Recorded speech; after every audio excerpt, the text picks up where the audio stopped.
আচ্ছা বৌমা, হ্যাঁ মা, তুমি তো চেয়ারে বসে আছো না? তা আমি যদি চেয়ারে বসে যাই তাহলে তুমি কি করবে? আহ, তাহলে আমি মেঝেতে বসে পড়বো। আচ্ছা,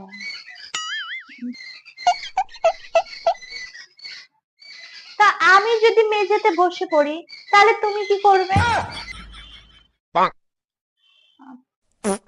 তাহলে আমি একটা গর্ত খুঁড়ে সেই গর্তের মধ্যে বসে পড়বো।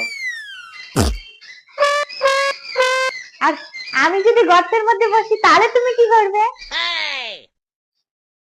তাহলে তো আমি উপর থেকে মাটি চাপা দিয়ে দিব। রোজ রোজের ঝামেলা শেষ একদম। ଆମକୁ ସାଇଡ ଦିଅରେ ଆମେ ତ ଗାଉଡି ବାଲା